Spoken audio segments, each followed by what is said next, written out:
Welcome to Eviliv3, the live media streaming. Let's try that again. The live media commentary show. That's the ticket that answers the question: what lives in these woods, and why is it influencing these girls? Subscribe if you're new to the channel, because today we are reviewing season 1 of Showtime's Yellowjackets. That is right. So my initial thoughts of this particular series is, haven't I seen this before? I think I've seen this before.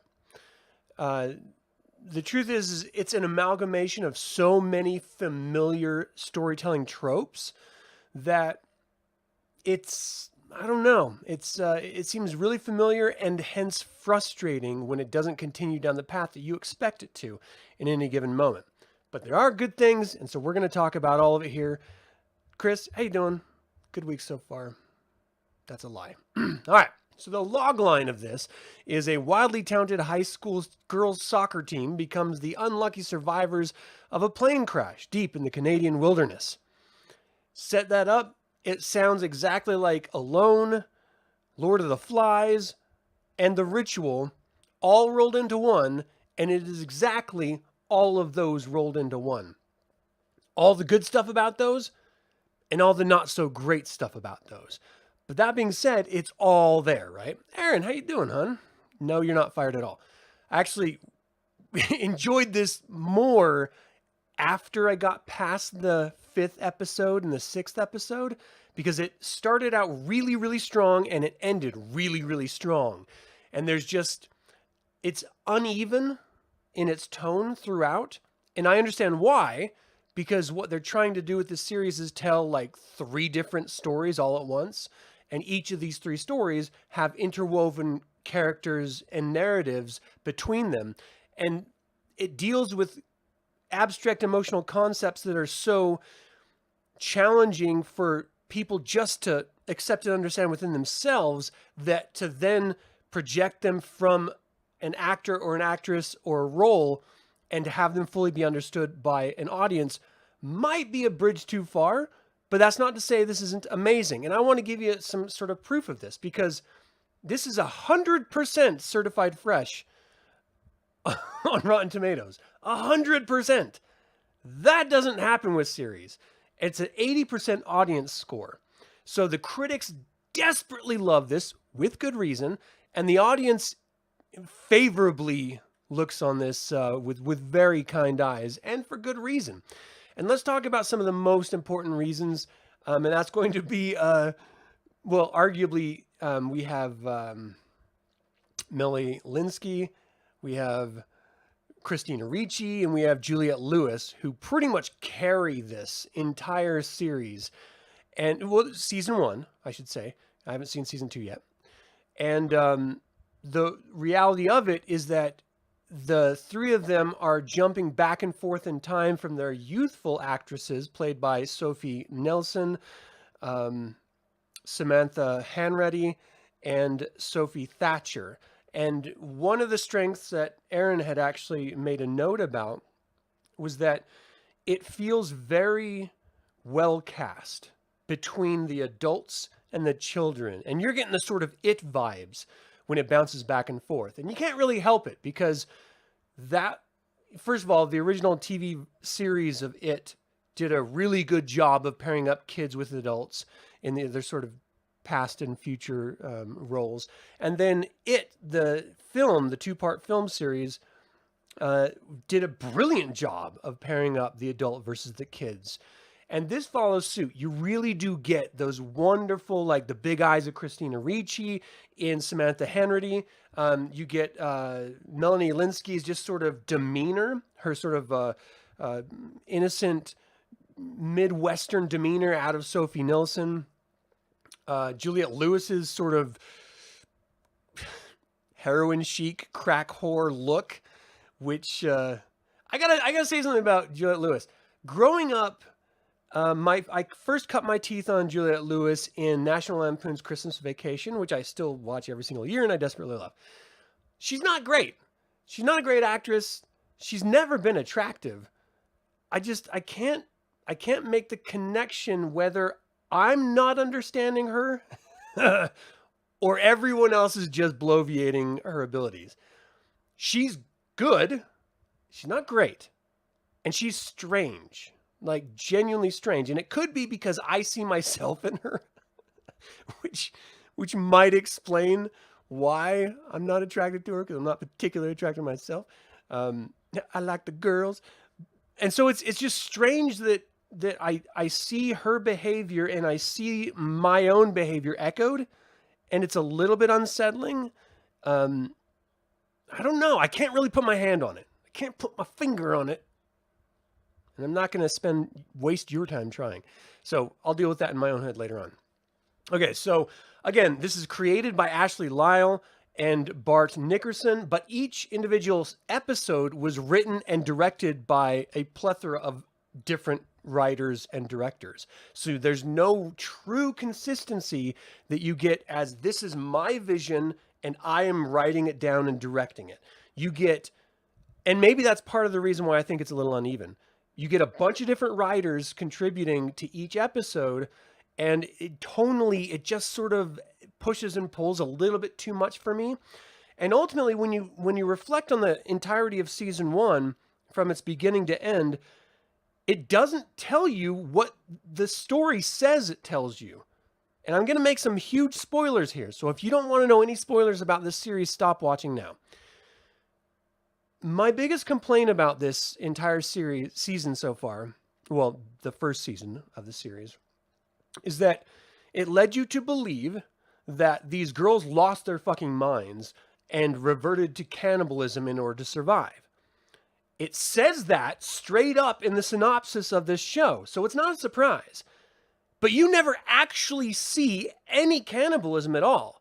And I'm not saying I want to see them butchering each other, but you would expect in a show with the premise and the setup that there is girls who have to survive off cannibalism that you would actually see said cannibalism. It's alluded to, it's implied, it's suggested in flashbacks, but the flashbacks are so quick cut, you never actually get to rest your eye on what you're looking at, and you never, not once, see one girl die and then butchered. And in fact, the only thing they ever butcher in the whole first season, aside from the adults later on and another dude, is a bear, which just puts itself at their mercy and allows itself to be slaughtered. Which brings me to the second part that's a little bit frustrating. And it's also kind of part of the reason why I love this season, is the mystery of it. These girls are stranded in the woods, but there's something else out here. And you can't pretend that there's not when a bear literally allows himself to be murdered and sacrificed for the girls to eat. Like, that tells you there is an entity that is controlling the entire atmosphere. And we see it manifested in a number of different ways, from them initially coming into this area and seeing a plane that could have flown and left, but didn't, and the pilot was dead. You see a whole house that's sort of abandoned. When the girls try to leave, they ultimately convince themselves that they have to come back because of some prophetic images that the character Lottie sort of lets them know about in her sort of visions, schizophrenic dreams and stuff. And they sort of start seeing Lottie as this prophet more than just a crazy girl. And I don't want to see crazy because schizophrenia is a real fucking issue, and the character in this has schizophrenia. So I don't want to project the idea that that's crazy, but the way that it's presented from the other girl's perspective in this series is very much either they're drinking the Kool-Aid or they see her as crazy as shit. So it's either or. There's a complete disparity of understanding between them. And so then you also get to see characters die. And then the character that died, we actually see her in purgatory.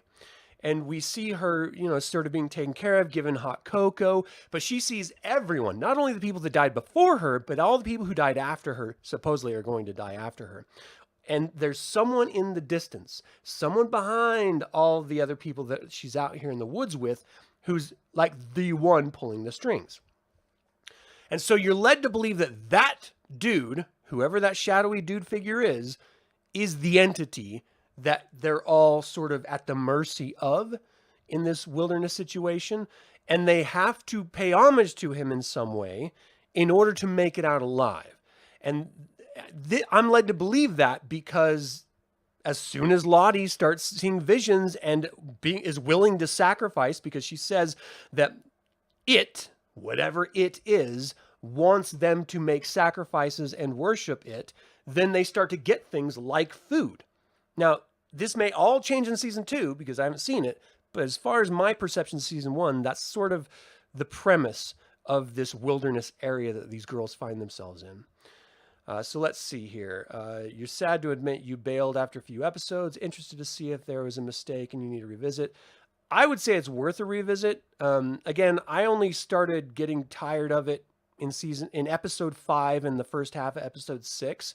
But after that, I started getting reeled back in. And there's some really wonderful moments at the later half of this season that grab you by the shirt collar and say everything that you thought is completely different. And I really, really appreciated that. Because if they didn't have that subversion of expectation, I would have been bored and it wouldn't have worked for me. But they did, and it was great.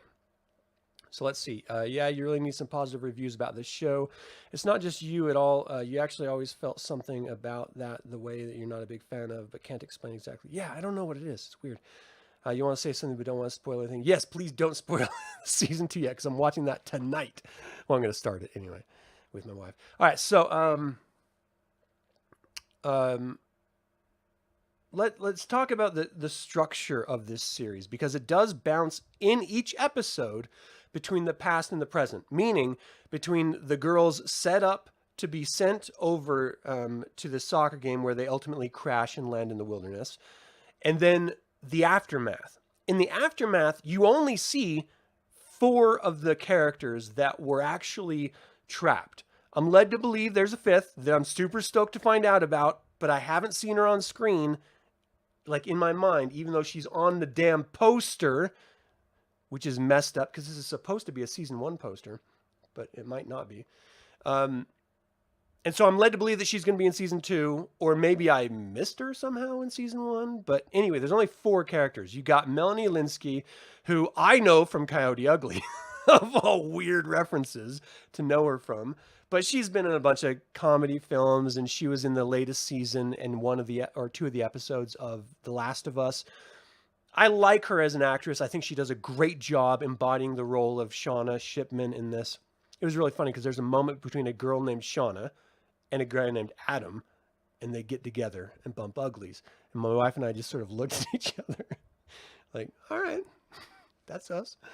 The next one is going to be Tawny Cypress, who plays Thaisa Turner, and her younger actress is Jasmine Savoy Brown.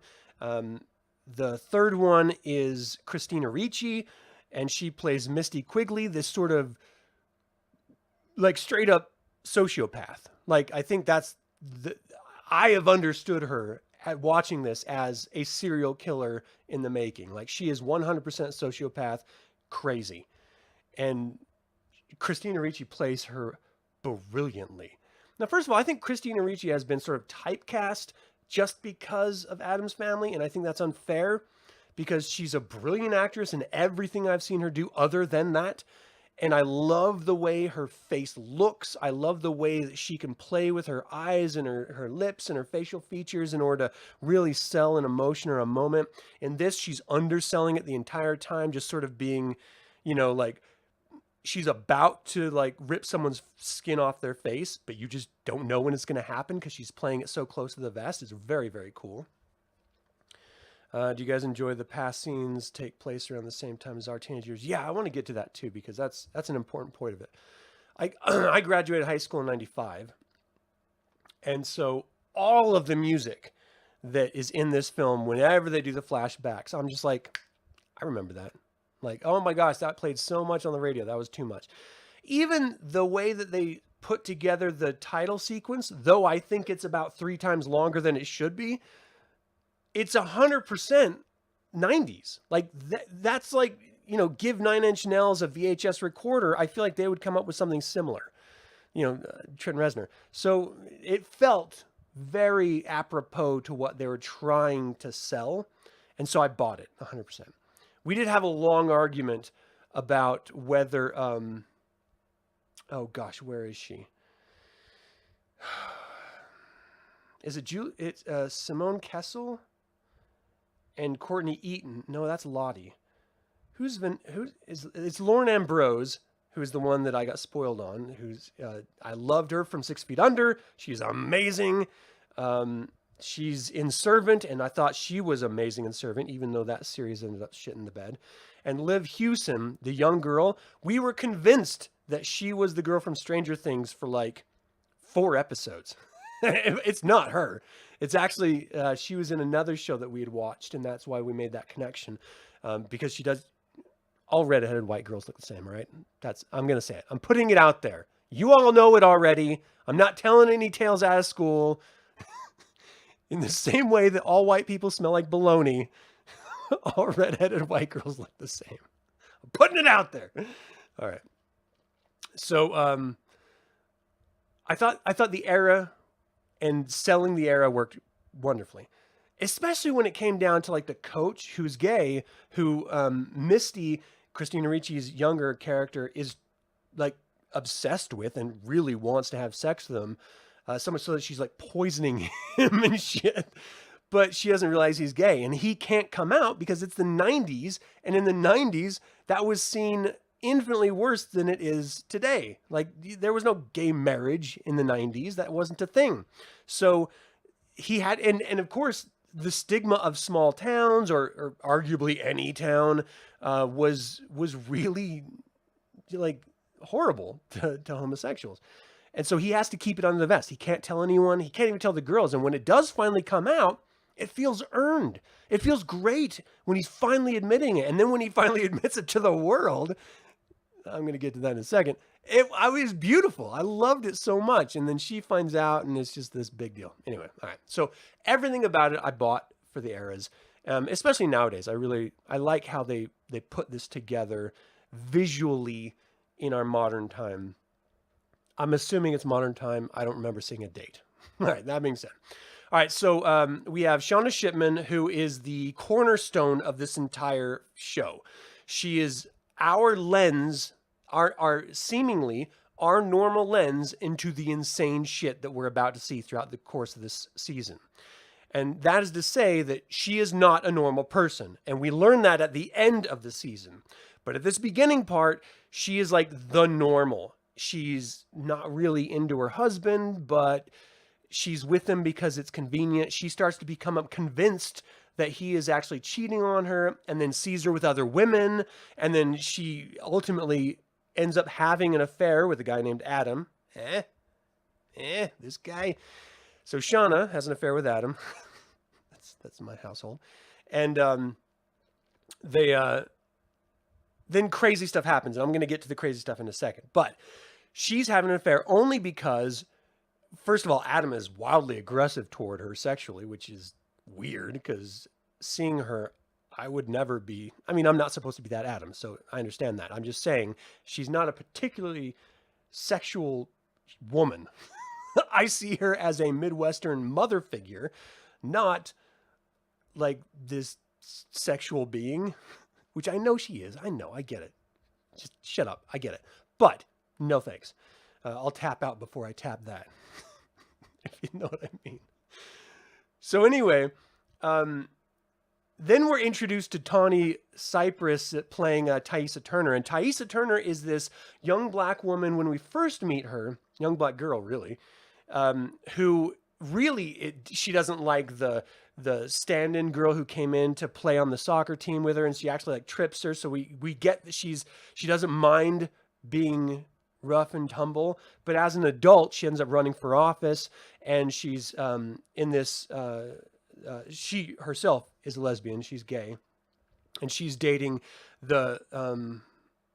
I might get these names mixed up. I hope I'm not, because I get totally messed up. But I think she plays. She's sleeping with the Vanessa Van Palmer character as a kid. Like, they're sort of seeing each other, but again, it's the 90s. You can't really be out about being out. And then when she's an adult, she's not with her, so I assume she dies, but she clearly doesn't because she's an adult in the series somewhere. And she ends up marrying this other black woman, and they have this little black boy.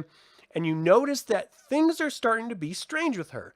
She has these bouts of lost time that appear halfway through the first season, where one of the characters, I think it's Lottie, but I can't be 100% sure, finds her out in the woods eating dirt and then confronts her the next morning about it. And Thais is like, no, don't be crazy. Of course I wouldn't have done that. That's insane. But then her son, as an adult, when she's an adult and her son, she's talking to him about having like attacked a boy, he starts saying that there's like a dark version or an evil version of his mother, of Thaisa.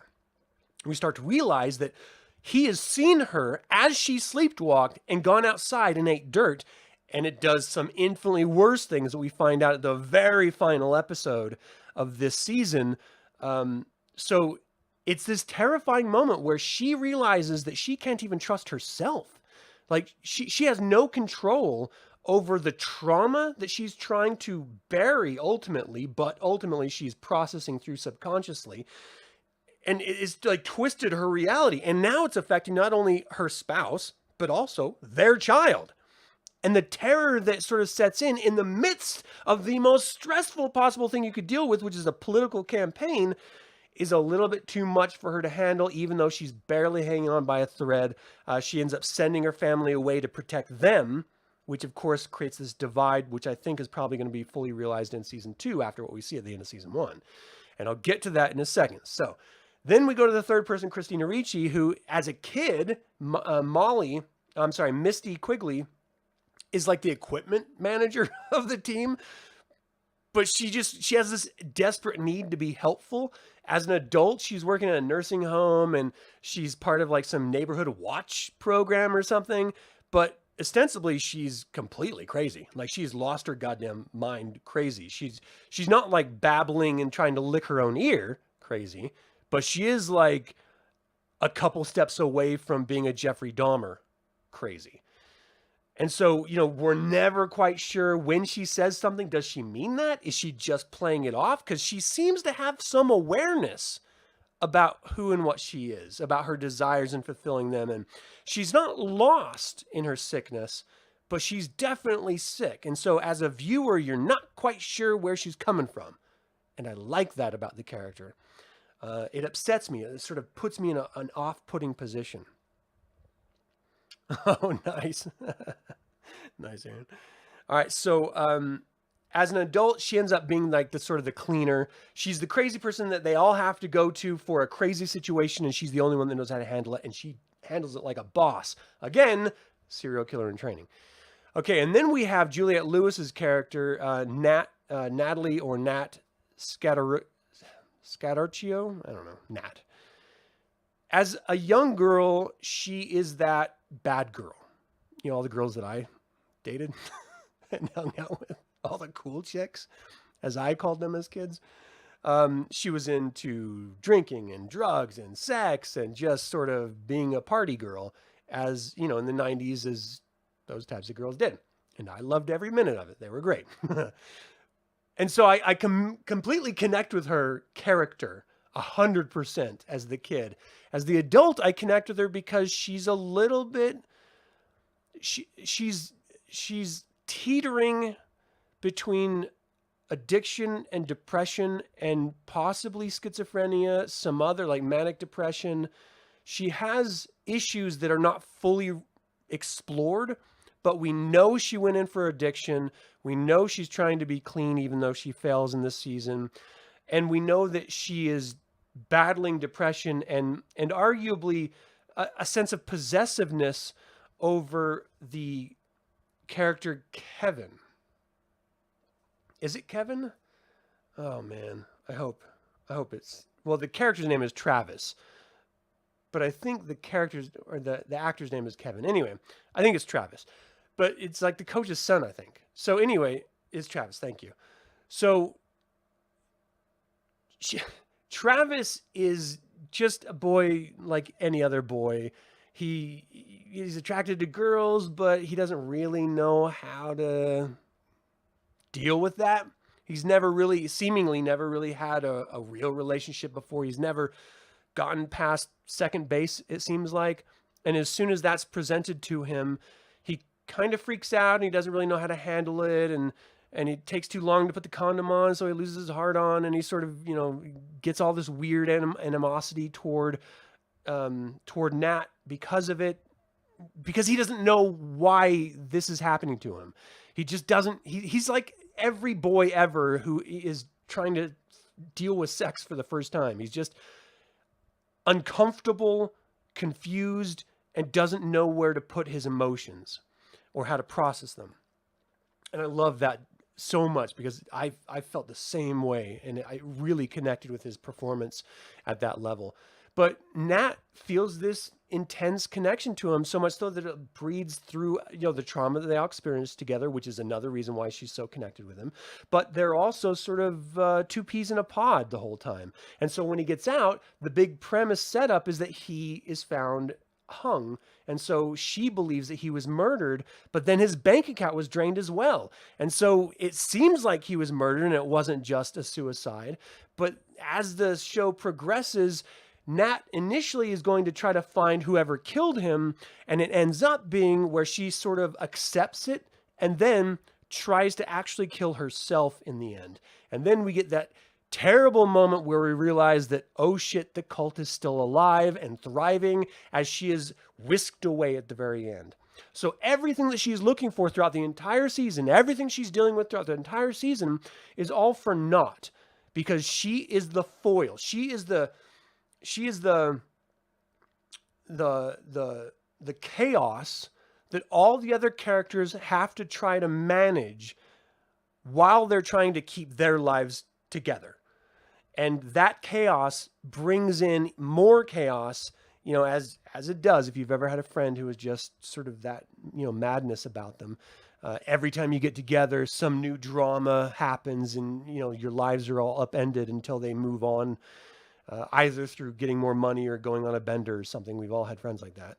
So that's kind of her character. And I like that they stay true to that aspect of the character, because she starts off as a young girl who is just exploring her life. Her situation and the events that happen to her force her to deal psychologically with the trauma, and her answer to that is, instead of doing the work, is to bury it in presumably drugs and alcohol. And that's how she deals with the trauma. And seeing her friend Travis dead is that bridge too far for her, which just pushes her over the brink. And now that she can't seemingly solve that problem, she has to just join him. I can't deal with life anymore. It's too much. And so she tries to kill herself. Okay. So then we also have, that was the main four. Okay, so let's get into some of the crazy stuff that happens. So Shauna's character gets rear-ended, and that's how she meets Adam, who inadvertently rear-ends her, and then they start seeing each other and having an affair. Shauna excuses this because she's convinced that her husband, where is her husband's name?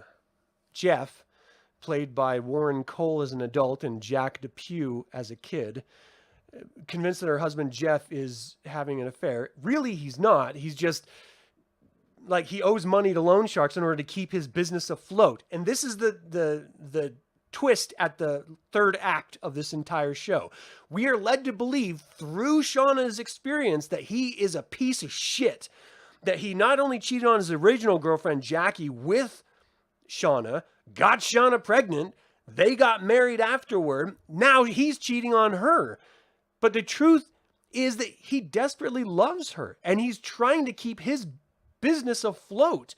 And he does a desperate thing in order to do that, which then spins the entire purpose of the adult side of this whole series.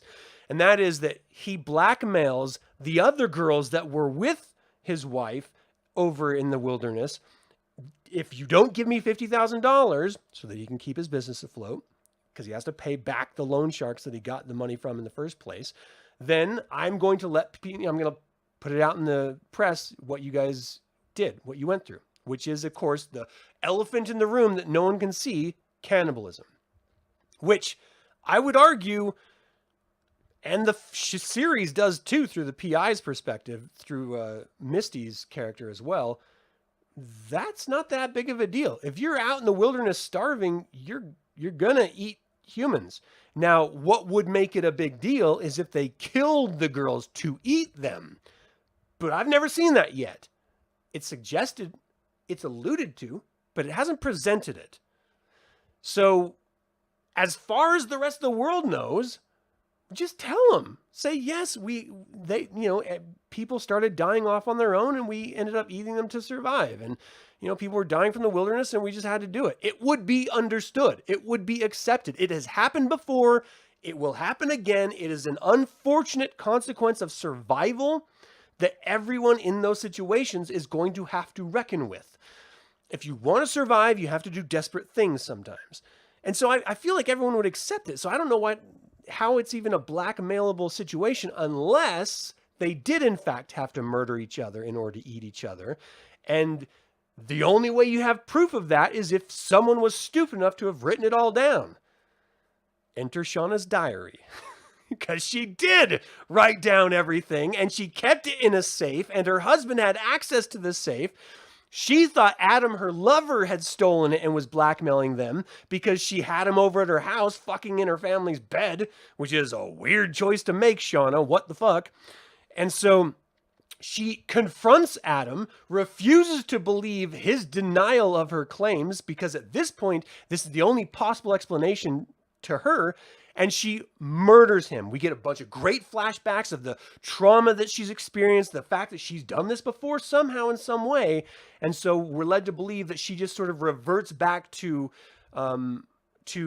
action rather than thinking at all, any cognitive behavior. She's just sort of reacting in the way that she knows from back in the day, and she stabs him. That's when she contacts her friends who are also looking for whoever this blackmail person was, and they help her get rid of the body.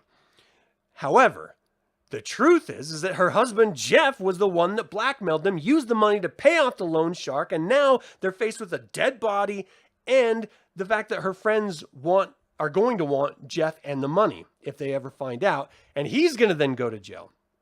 And so they figure out, well, look, we'll just blame it on Adam. I'll take all the duffel bag that we put all the money in to prove that it was Adam that had it and not you, Jeff, her husband. And they'll just hope for the best. And seemingly they get away with it with the help of Thaisa, Misty, and Nat. But again, sort of craziness. So the adult side of this was a roller coaster of emotions. Not only do you have Thaisa, who is convinced that she lost the election and ends up at the very end winning and not being in control of herself, losing her family. You have Shauna, who almost loses her family through this affair, but her husband is such a good goddamn dude that he's willing to stick with her and work through it together, which, wow. Then you have Misty, who, Thaisa had hired a PI to sort of push on each of the survivors to see if any of them would talk, because she, of course, didn't want anyone to talk, but she didn't know for sure.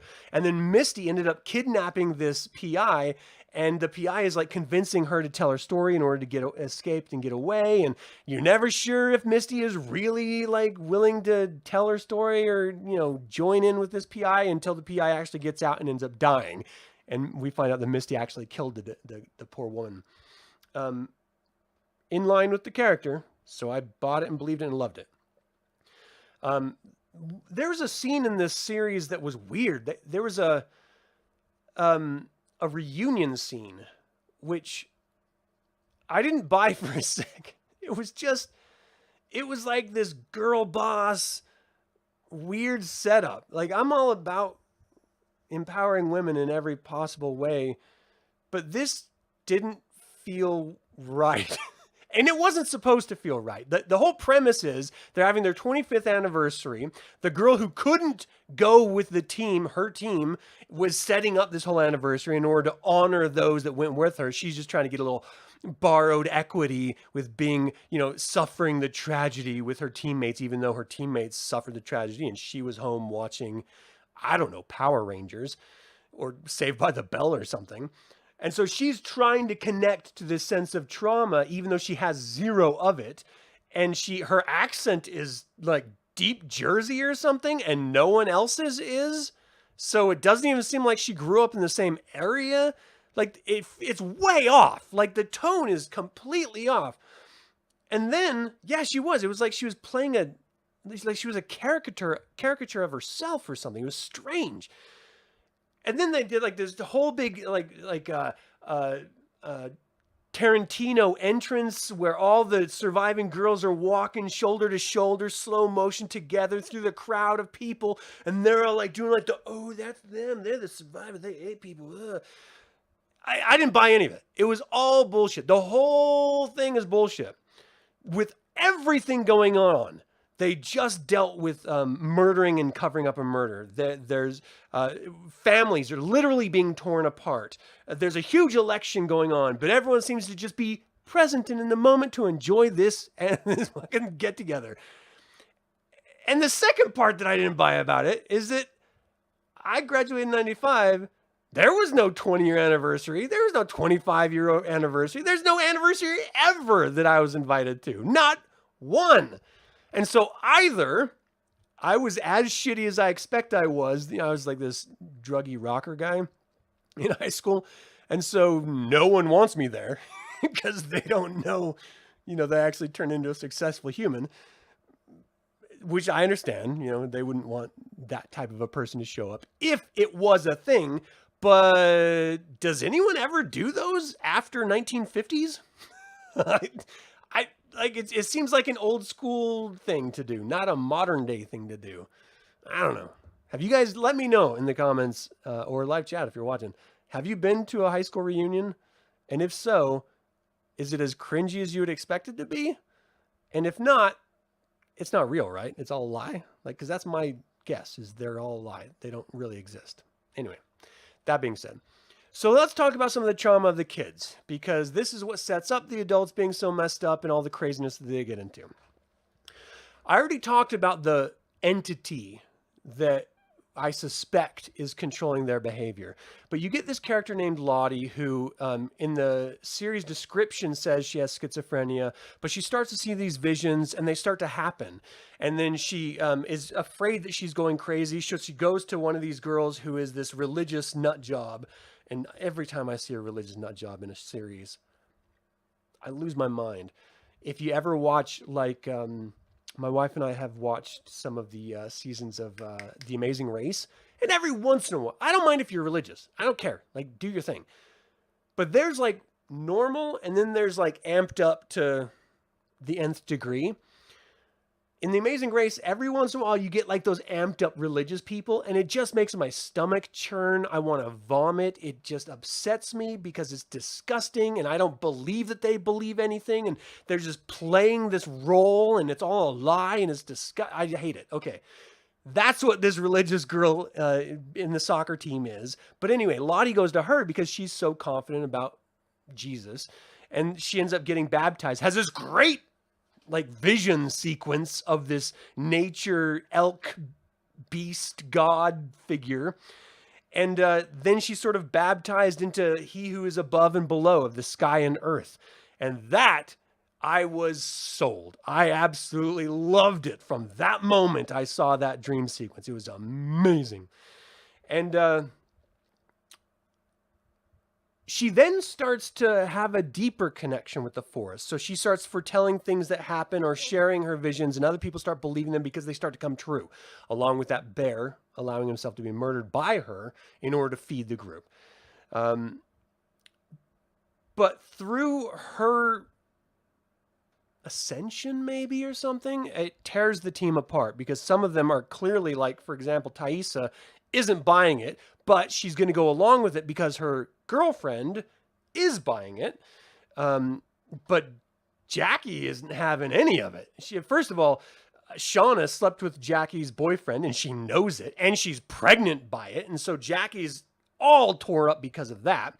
And she is taking it as much as she can. They finally have this confrontation near the end of the season where they all just say, look, just leave. If you don't like, what is happening right here, just get out and leave. And so she goes to sleep outside, ends up being the first frost, and she freezes to death. And that's where we see her in her purgatory, where we see that shadowy figure in the back saying, welcome, or I'm glad you joined us, or something like that. Very kind of excuse me, very kind of The Shining almost. Like, you were always the butler. You know, I mean, like, you're the caretaker here. You've always been here. That kind of vibe, which I dig. I liked it a lot. But, excuse me. So, I know I'm all over the place with this, guys, but this show is kind of all over the place as well. And I'm doing my best here. So, Lottie comes in this position of power. Maddie, or Misty, who is obviously trying to get it on with the coach, who's gay, and so he's clearly not going to. And he is a responsible adult. And I can't tell if he's responsible because he's an adult and he's surrounded by girls and he's gay. So if he was straight, would he bend the rules and sleep with some of these girls if he was isolated and alone? Inquiring minds want to know, and I'm going to hedge my bet and say, yes, he definitely would get it in. Because if you're just going to die anyway, you might as well have some fun before it happens, is my rationale. Anyway, he's being super appropriate. You know, we need boundaries, and I'm an adult, and you're a kid, and, you know, these are the whatever. Anyway, Misty actually has shrooms, like shrooms, and she goes to go drug the coach, and someone else grabs them and puts them in the meal for the night. And so they're going to have this homecoming, which is celebrating the doom that they all find themselves in. So they call it the Doom Coming, which in my mind is something very, very different.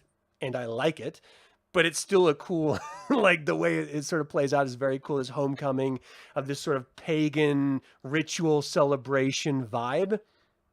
I'm in, like, it's great. So they all go, and everyone's eating all the food and drinking this fermented, I can't remember what type of fruit it was, like cherries or something like that. That, you know, of course, fermented fruit is alcoholic. And so they're all getting drunk, and then the mushrooms kick in, and everyone loses their mind. And I'm reflecting back to, I don't know, the past 3-4 man camps I've had, and I was just like, yeah, that tracks. That's exactly what it's like. They all lost their minds and started running around as a pack of wolves. I skipped over a part where one of the girls was attacked by, well, the girls were attacked by wolves, which is what drove them back to the cabin after they tried to get out and stuff. Thaisa's girlfriend, Vanessa, ends up getting this huge scar on her face and stuff. But anyway, they all take on the role of the wolves. And it's something that I did when I was a young man. And it's sort of that idea of becoming a werewolf, right? It's this idea of embracing the beast within you. And to be honest, a lot of people are afraid of the darkness.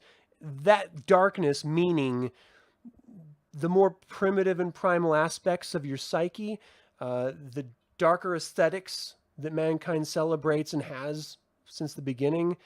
I embrace them. I love them. I think they're great. And that was one of the things that I adopted and accepted early on in my life. And I have a ton of really great stories of experiences truly embodying and embracing that. So these girls turning into wolf pack and sort of hunting through the night, I bought it and believed it because I've done it. Like it is a real thing, and it's brilliantly portrayed here. You don't need shrooms to do it. You can do it sober. It's just they had shrooms to sort of push them over that edge. So they go to try to stop Jackie from sleeping with Travis, who is only sleeping with them because they're all going to die anyway, and she's already had her boyfriend stolen from her, so she might as well steal someone else's boyfriend. They end up confronting her and then like mob almost raping Travis, who then is also like high as hell. He doesn't like the vibe they're putting off because, again, they're getting to almost like they're going to like tear his flesh off. And so he charges out and runs. They see him as a deer, and so they turn into the wolves and they start chasing him down. Anyway, it gets to a point where Shauna almost kills him, and she's stopped by Nat and Jackie. And that's what is sort of the catalyst for the argument that ends up getting Jackie killed in the frozen first snowstorm of the night that they're all out there. So they're turning into this sacrificial cult throughout the season, but it takes so long to get there. And we're told the whole time that these girls are cannibals and they survived in the most, it's a big mystery. What happened to them? Everything. I saw the previews of the show before it came out and I was like, wow, that looks amazing. And then I forgot about it. And then Aaron was brilliant enough to shoot me an email and tell me I should check it out. And then I watched the whole season. I'm like, well, where's the shit? Like, I want the ritualistic sacrifices. I want the hanging. It shows scenes, but they're out of context and out of narrative time that we know so far. And so we don't really get the full, I want the full Monty. I want you to just rip the clothes off and just flash me like I'm on a subway. Just give it all to me because I want to see it. And they're not doing it. They're just doing these little teases, nipple here, thigh here. Stop with the playing games. Give it to me. All right. So that's my biggest complaint. And so that sort of wraps up where we are. The girls go full ritual, like sort of pagan cult when they're in the wilderness. Then we don't know what happens. And then we just see them afterward and the crazy aftermath that they sort of live in their lives. And then the season ends with Thais's wife finding this hidden tunnel with an altar with the head of their dog that went missing on the altar, which we're led to believe is Thais's doing, because it then cuts to Thais's face as an older woman, and when she just sort of like smiles to her, like the camera, this is me. Like, I don't know it's me, but it's me. And then, of course, we saw Nat get taken away by cult members. So we know the cult is alive. Is it led by Lottie? Don't know. We know that Nat's taken away. Is she going to be killed? We don't know. We know she gave up and tried to kill herself, though. Jackie's dead. We don't see any of the other soccer players or coaches, so we assume they died out there. Travis supposedly killed himself, but then his bank account was emptied, so it seems like he didn't kill himself. And so what was that? We don't know. So it primes us wonderfully for a second season, which I'm glad that they have, and it's out. It's only 9 episodes compared to the 10 of the first season. And the third season is approved, so whenever that's going to happen is when that happens. But I'm really looking forward to the second season. There was 7 Primetime Emmy Award nominations, including Outstanding Drama Series and acting nominations for Linsky and Ricci. I mean, this is a really well put together series that has some flaws, but all series do. There's no such thing as a perfect series. So it's all about your personal sensibilities and whether or not you like the imagery, the events, and the character development or regression, I should say, that we see enacted on screen. And I'm a little give and take on the entire thing, but overall, I'm glad I saw it, and I can't wait to start season 2 tonight. So it must be good, at least for me. All right, so let me see what you guys are saying. Your school had a couple of reunions, but as a small group of friends didn't go. We just made our own reunion at the bar and skipped. That sounds dope. That's what I need to do. I'm not in touch with any of them, though, so I don't know. You were involved in a couple high school reunions. All right, so they did just, like, X me out. I was blacklisted. They didn't include me. They do happen. You stayed in touch with the people from school that you wanted to, plus social media. It's taken away that point of reunions. That is true. Your social media aspect, people now have the ability to keep reunited every day. All right. You love to embrace the beast within you, but your beast is likely a small gerbil in prison. Probably a shark. Yeah. That just makes me want to do drugs, Dina. That's what that makes me want to do. I want to see the gerbil. I want to see the jerky gerbil. Is it like Jerky Boys? Do you talk like New York, Jersey accent while you're being a jerky gerbil? Because that would just be hilarious. All right. So my favorite part of this series is anytime it's the flashback in the wilderness. I love those sequences. I think the imagery when the girls finally start putting masks together and we see like the quick flashbacks and we see flesh being cut. And there's one scene where we see a woman lifted by her legs as if she's going to be bled out. But it was so brief and so quick and we never see it again. I'm just like, who is that? I want to know. I need to see more. And I like to see naked women. So that's a plus too. So those are my favorite parts, is just the sort of the pagan wilderness scenes, just because I feel connected to them more than the adult aftermath scenes. Even though I think narratively it's interesting to see how this crazy time influenced characters later on and how they're trying to cope with it. And the fact that it's not done with them yet. Oh, and this is the other thing. I didn't even add this in here, but it was driving me crazy the whole time I was watching it, because I said that this is a mix between Alive, Lord and the Flies, and The Ritual. That's not complete. It's also Lost.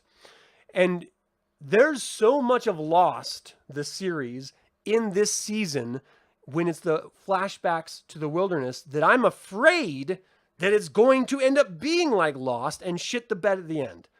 I don't want that. I want this to be a great series because I'm really enjoying the darkness of it. But if you start to go to a thing where they're all in purgatory, blah, well, then I'm going to be angry. That's going to have been a huge waste of my time. So do not copy Lost, please, writers. Ugh. But I'm afraid it might be it. All right. So my least favorite parts was in the middle when it was just dragging. Like we would get the flashback of the modern day stuff, and it was just like the humdrum of Shauna masturbating on the bed, and which seems like it would be exciting, except I don't see that actress as sexual at all, and so it wasn't exciting at all to me. I was just like, that's weird. What are you doing? And then like her just doing chores and her daughter just being a total asshat. There's a moment at the very end where the daughter knows that the mother's having an affair with this guy named Adam.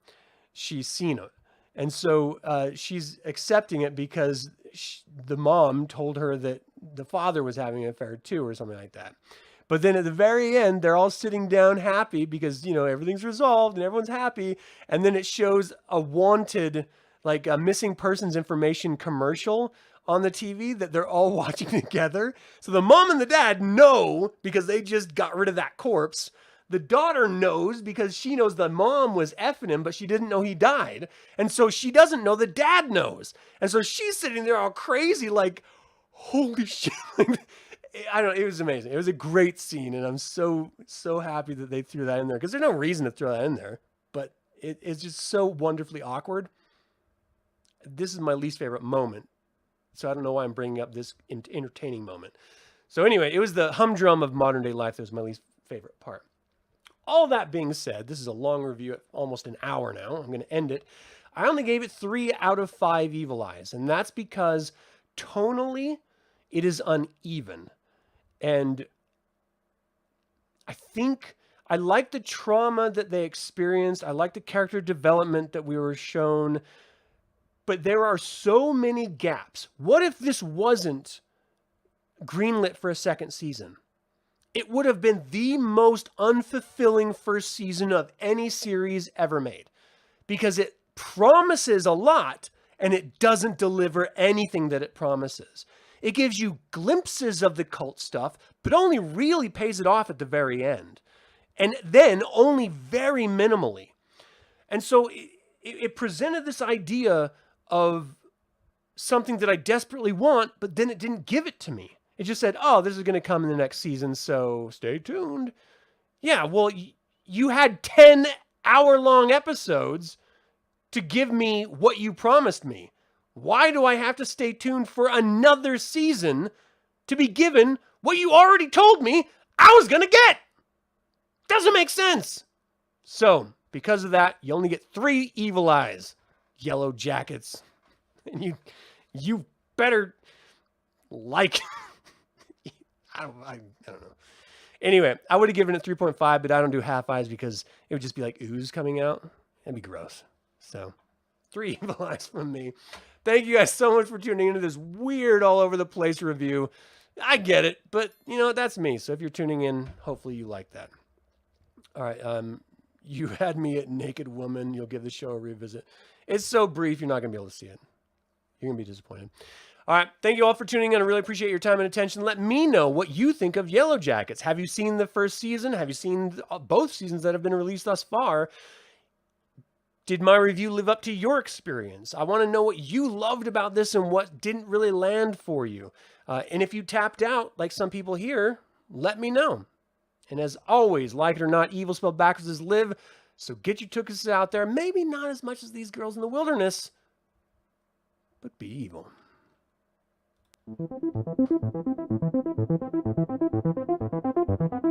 Thank you, Aaron.